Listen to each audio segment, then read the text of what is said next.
জিয়াউর রহমানের জন্মস্থানে গিয়েছিলাম। আসলে এটা আমি মনে করি জিয়াউর রহমান বাংলাদেশের আছে, আপনার বগুড়ার আছে।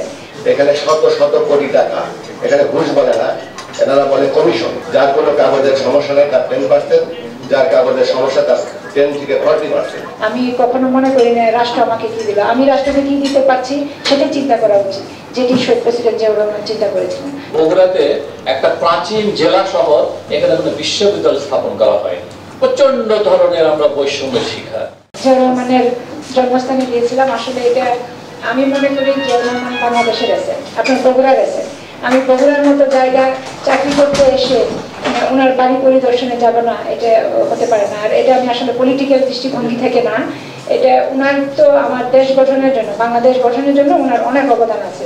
শুধুমাত্র স্বাধীনতার সময়ই না, শুধু ঘোষণা দিয়ে নয়, আপনার 75 পরবর্তী যে সিচুয়েশনটা ছিল সেই সময় আমার সার্বভৌমত্ব রক্ষার জন্য উনি যেভাবে দাঁড়িয়েছিলেন, এই জন্য আমরা তো আসলে ওনাকে ছোট করে দেখতে পাই না। ওনার এবং ওনার যে লাইফস্টাইল ছিল সেই লাইফস্টাইলেই ফলো করি।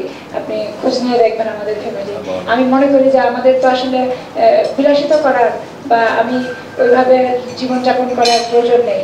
সাধারণ জীবনযাপন করে দেশের জন্য কাজ করে যেতে পারলে সেটাই আমাদের জন্য সার্থক। আমি কখনো মনে করি না রাষ্ট্র আমাকে কি দিল, আমি রাষ্ট্রকে কি দিতে পারছি সেটাই চিন্তা করা উচিত, যেটি শহীদ প্রেসিডেন্ট জিয়াউর রহমান চিন্তা করেছিলেন। তো ধন্যবাদ সবাইকে। এখানে বগুড়া মহাসড়ক 68 কিলোমিটার মহাসড়ক সম্প্রসারণ যে উন্নয়নের কাজ হয়েছে, এই 68 কিলোমিটার মহাসড়ক উন্নয়নের কাজে এখানে শত শত কোটি টাকা, এখানে ঘুষ বলে না, এনারা বলে কমিশন। যার কোনো কাগজের সমস্যা নেই তার 10%, যার কাগজের সমস্যা তার 10 থেকে 40%।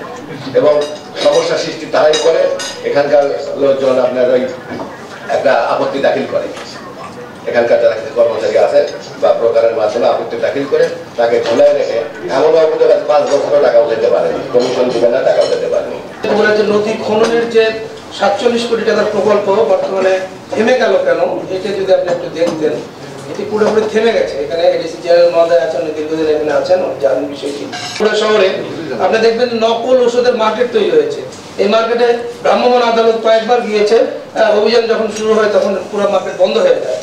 এই যে একটা সিন্ডিকেট ছিল, বর্তমানে সিন্ডিকেটের যারা হোতা তারা কিন্তু সবাই পলাতক।